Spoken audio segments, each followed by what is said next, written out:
Have you bought anything recently that you live to regret? It's okay. Share it with me so I don't feel as bad.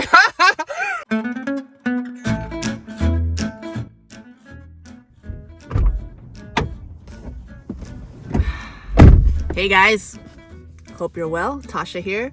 I am in my vehicle for this film and I am in an empty parking lot. Yes. But the important thing is that I am filming this video. I've been trying to film this video for a few weeks now. I realized that I just couldn't film in my house, at least currently, because my hubby got a lot of meetings, my kids got a lot of... They're just loud? So, I just was like, let me just stop making excuses and go park somewhere random and just have good lighting, and then we're set. So that's how this is gonna go. What? I think it's okay because today we're going to talk about a vehicle I bought.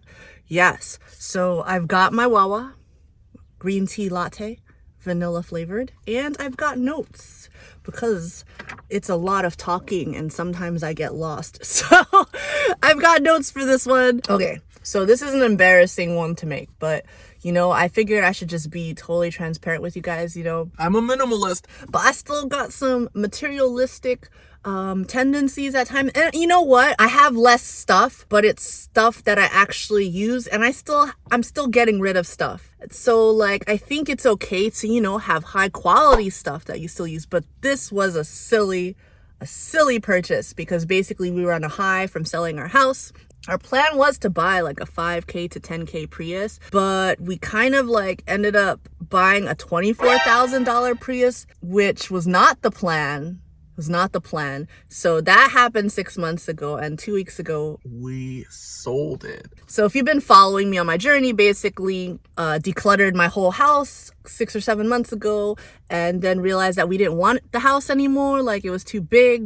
We figured we could sell it and get into real estate. So we did that. And now we live in a duplex where someone else rents out the other side and it pays down most of our mortgage each month. So that's great. But yeah, because we had a nice little profit from the house, we got a little too loose with our money and we're like, oh, let's go buy a car that's out of our budget. We weren't supposed to do that. So that's where all the problems started. With buying from an owner, you need to do your due diligence to make sure that the car has a clean title, that it really runs right. Even going so far as to getting a PPI or a pre-purchase inspection, which I highly recommend. It is a lot more trouble to buy from an owner, I believe. But if you do it right and you take your time, then you can come out with a great deal that saves you money. So that's the thing. Keep in mind that I don't like having a car payment. I don't have anything against having a car payment. I just gotten used to not having a car payment. And the idea was that we weren't going to spend that much to buy a car anyway. So it wasn't going to be a whole big to-do in terms of putting down a whole bunch of money, or shelling out a whole bunch of money for a car. It was supposed to be 10K or less. It was not. Keep this all in mind, basically. When you are ready to buy a used car, what you should do is follow Debt Free Car on Instagram. Because he's got step-by-step guidance and helps you figure out what are great used cars to buy. And if you DM him, he'll even help you find cars in your area or give you ideas on how to best negotiate for cars or what you need to look out for, things like that. He's amazing, and he was walking me through all the steps. But then I got a little lazy, and it came to this point where my husband was like, maybe we should just go to an actual dealer and see what a Prius drives like so that we have a baseline. Don't do that. Don't go to a dealer if you're trying to buy from an owner. The moment you go to a dealer, you're not leaving without a car unless you're really strong-willed, or you have a strong resolve. And we didn't at the time. We were still we just sold our house. We make it bank. We was not making bank, guys. We were just being lazy about it. Okay. So anyway, follow him on Instagram. Yeah. So we made the mistake of going to a dealer. Basically, I guess the hybrid market is just really, really hot right now. The moment that hybrids get on the lot, they're already accounted for. They did have some used Priuses, one of which we ended up buying. It was a 2017 Prius Prime, and it was a plug-in one. So you plug it in at night and you get 25 to 30 miles of pure electric. Boogie, woogie, woogie, woogie. It was very appealing, especially since my commute is like less than that 30 miles. So we're like, oh, that's great. However, You know, it was way more car than we needed. It was like the advanced trim. It had all the bells and whistles that we didn't need. Like literally bells and whistles, like too many like indicator beeping things. Oh my gosh, we can't even get into that. On top of that, it only had 4 seats, and my family is composed of 5 people. It's me, hubby, my mom, and 2 kids. We do have this van.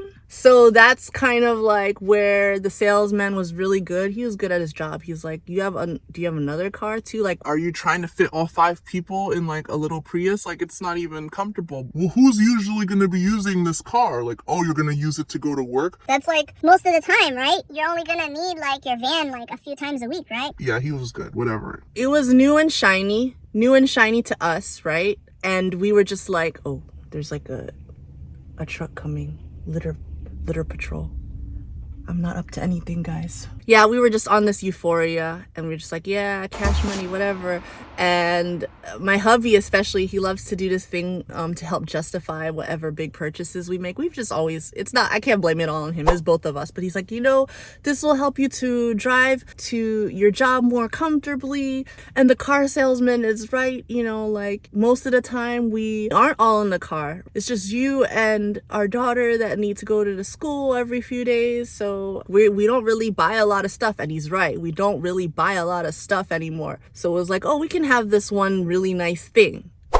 But if you're gonna get a used car, I just feel like 10K was really like our upper limit. And I feel like if we had just stuck to that in the first place, I wouldn't be making this video right now. But then again, I wouldn't be making this video right now. So please learn from my mistakes if, you know, you're in the market for a car. And I'm not saying that you shouldn't go get a new car. This is just me. Like so basically this is what happened. So we bought a semi-new car, right? 2017, right?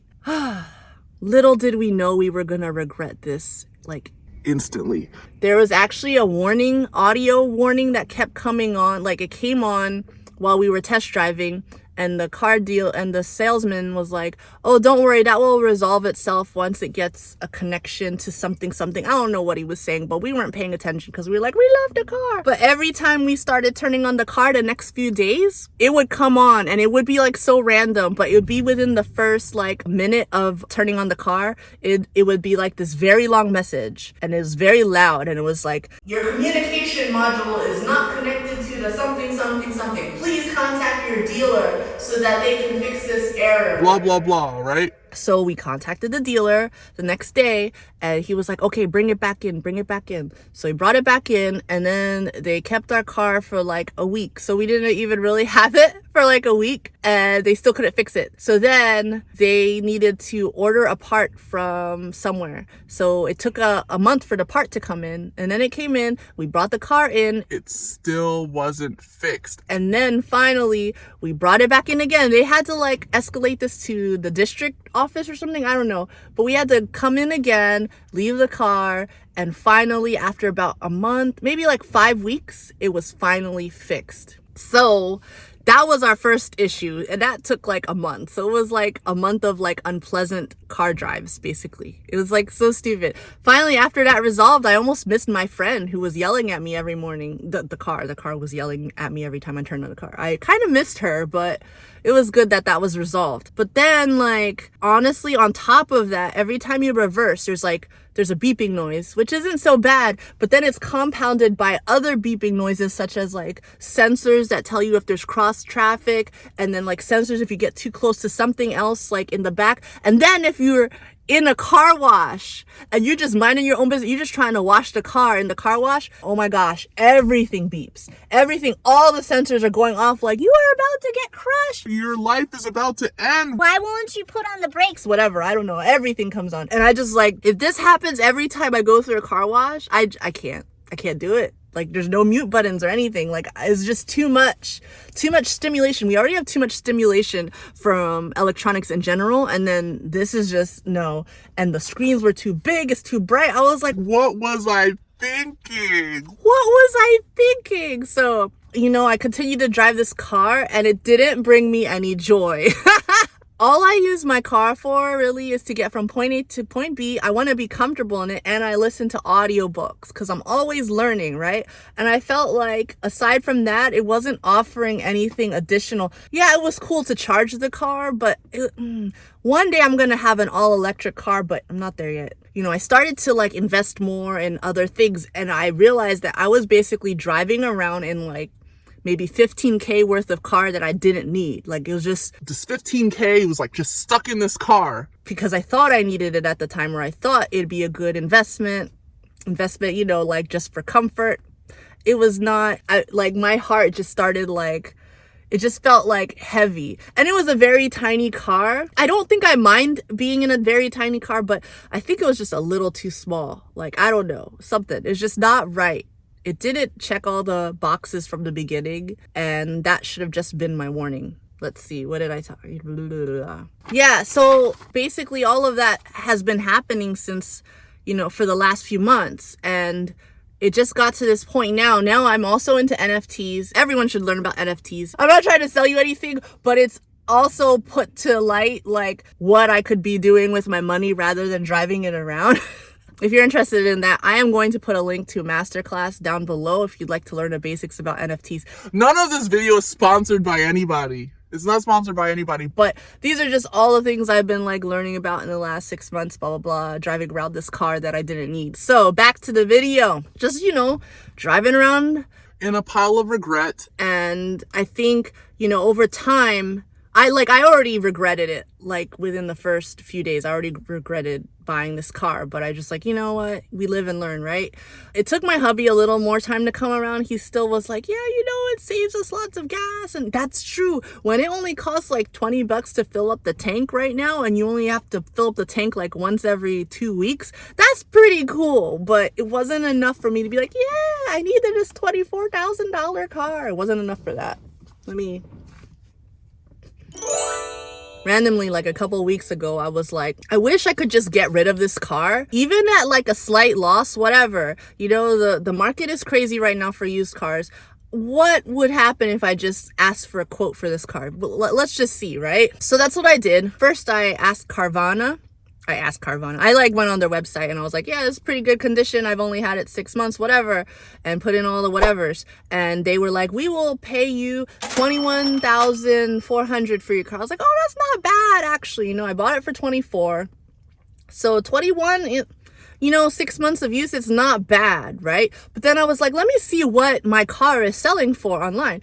Don't you know, my car was selling for $28,000 to $29,000 for my car, okay? And this Carvana over here trying to only give me $21,000. Who they think they are? Oh my goodness. So I was like, let me go check some other sites, right? So I checked some other sites. I checked CarMax, and CarMax was like, We will give you $24,200. and I was like, all right, here's my keys, right? So that was like a Wednesday night. Don't you know, Thursday night, me and my hubby were at the CarMax getting our check for $24,200. And that was it. That was it. It wasn't even a big thing. I don't even miss my car. It's not my car anymore. I don't even miss it though, you know? Like, that's when you know, like, something really wasn't for you. So, like, it's very easy to, like, let it go and be like, whatever. But look, guys. I mean, I bought this car for $24,000 6 months ago, right? And then I freaking sold it for $24,000, give or take, 6 months later. I basically am just out my title, whatever, taxes, car, whatever, all those things, but I mean, that's not bad, right? Like, I mean, I don't think that would ever happen in any other kind of market. I just think everything's just crazy right now. But you know what? I was like, I'm glad that our mistake was not like, you know, super bad. Right? So yeah, instantly I felt lighter. The moment we were able to get rid of it, oh my gosh, I was just like, I was flying. But then we were like, oh shoot, we need another car. The next step was finding a beater car, right? So initially we were looking into Priuses that were in our price range. Like, I really wanted to stay now around like 5 to 6K. And so we tried a few, but we weren't convinced. Like, we weren't compelled to get them checked out or anything. So we broadened our search to Hondas and Toyotas that are all 6K or less. and that seemed to be more like easier to find candidates for. After kissing a few frogs, we ended up choosing a 2004 Honda Accord. It's got some like, you know, cosmetic minor bumps and bruises kind of deal, but other than that, it's awesome. Everything checked out great with the mechanic, and we got it for $3,500. It's got unnecessary rims, like the rims are much too big, but whatever. I don't really care. It's kind of just like our beater car. It's for us to go from point A to point B. I can listen to my audiobooks in it. It's fine. Yeah, that's our little adventure. Like, it was, you know, I'm thankful that even though we made an impulsive mistake, we were able to basically almost erase it like 6 months later, you know, and try again. So we basically reset everything. We even like got our old cars, both of them, our van and the Accord, we just got them detailed, like a deep clean and everything, because they both really needed it. But now they feel like brand new. Okay, they don't feel like brand new, but they like it. They feel amazing. Like much better than before. I feel like they run better just because they're clean. Like we're gonna just stay with these old cars for a bit. I like not having a monthly car payment. We basically invest all our extra money each month, and I'm liking that. And I want to be able to put more money towards real estate. So that's what we are up to. Do we have a moral for the story? The moral is be intentional with your purchases. Like, really think things through. Don't just show up on the car dealer lot without a clear vision of what you want and what your intentions are. And if you have a budget, like, figure out a way to stick to your budget. Don't do what I did. I'm just very lucky that I was able to fix it without, you know, too much collateral damage. So what are we going to do with the other money? We're just going to keep investing. So if you want to learn more about NFTs, check out the link below. Dr. Hans, the investing tutor, he also has stock workshops and things like that. So you can check out all of those things. And then also don't forget to check out Debt Free Car, his Instagram. He's amazing. Hi, Tipper. Thank you for your help. I finally got it right. I told him the story. He was like, it's okay. He wasn't like, I told you so. You should have kept doing what I told you to do the first time. I know, but we got it right this time. So yeah, give him a follow. Feel free to comment below if you have any similar stories about cars, or have you bought anything recently that you live to regret? It's okay. Share it with me so I don't feel as bad. But yeah, thank you so much for watching, and I'll see you in the next one. Bye.